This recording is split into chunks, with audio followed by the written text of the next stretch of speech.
Hello friends, welcome. இன்றைக்கி நம்ம ஒரு சூப்பரான ரெசிபி தாங்க பார்க்க போகிறோம். முள்ளங்கி சட்னி எப்படி செய்கிறதுன்னு பார்க்கலாங்க. முள்ளங்கி சாப்பிடாதவங்களுக்கு இந்த மாதிரி முள்ளங்கி சட்னியாக செஞ்சு கொடுத்தீங்கன்னா நல்லா விரும்பி சாப்பிடுவாங்க. இதுக்கு தேவையான பொருட்கள் 2 முள்ளங்கி கட் பண்ணி எடுத்துக்கோங்க, வெங்காயம், 4-5 வரமிளகா, கொஞ்சம் பூண்டு, ஒரு எலுமிச்சம்பழம் சைஸ் புளி, கொஞ்சம் துருவன தேங்காய், பச்சைக்கடலை பருப்பு 1 ஸ்பூன் எடுத்துக்கோங்க, உளுந்து 1 ஸ்பூன் எடுத்துக்கோங்க, கொஞ்சம் கொத்தமல்லி. அவ்வளோதாங்க. நம்ம எப்படி செய்கிறதுன்னு பார்க்கலாம். ஒரு கடாயில் கொஞ்சம் எண்ணெய் ஊற்றி அதில் நம்ம எடுத்து வச்சிருந்த பச்சைக்கடலை பருப்பு அப்புறம் உளுந்து இது 2ஐயும் சேர்த்துக்கலாங்க. இது 2ஐயும் சேர்த்து நல்லா கிளறி விட்டுக்கலாம். அடுப்பு வந்து ஃபுல் ஃப்ளேம்லேயே வச்சுக்கலாம். இது நல்லா வறுத்ததுக்கப்புறம் நம்ம எடுத்து வச்சுருந்த பூண்டு சேர்த்துக்கலாம். நம்ம எடுத்து வச்சுருந்த வரமிளகாயும் அது கூடவே சேர்த்துக்கலாம். இது நல்லா வறுக்கட்டும். இது நல்லா வறுத்தோடனே வேறு ஒரு பிளேட்டில் நம்ம மாற்றி வச்சுக்கலாம். இதுக்கப்புறம் நம்ம கட் பண்ணி வச்சுருந்த முள்ளங்கி எடுத்து நம்ம லைட்டாக எண்ணெய் ஊற்றி இது கொஞ்சம் நல்லா வதக்கிக்கலாம்.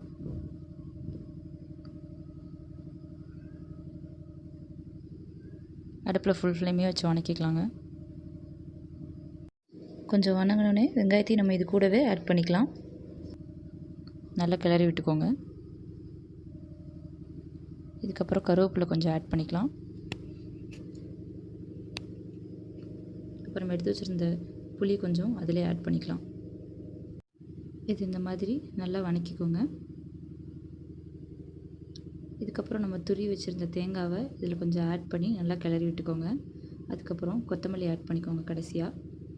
இப்போ நல்லா கிளறி விட்டுட்டு நம்ம வந்து அடுப்பை வந்து ஆஃப் பண்ணிக்கலாங்க. அவ்வளோதாங்க. நம்ம சட்னிக்கு தேவையான பொருட்கள்லாம் ரெடி ஆயிடுச்சு. இப்போ சட்னி வந்து அரைச்சிக்கலாம். இப்போ கடைசியாக கொஞ்சம் உப்பு சேர்த்துக்கலாங்க. உப்பு சேர்த்துட்டு நம்ம அரைச்சி எடுத்துக்கலாம். அவ்வளோதாங்க. நம்ம சட்னி வந்து ரெடி ஆயிடுச்சு. முள்ளங்கி சட்னி சூப்பராக ரெடி ஆயிடுச்சுங்க. இது கடைசியாக கொஞ்சம் தாளித்து ஊற்றினா மட்டும் முடிஞ்சுதுங்க.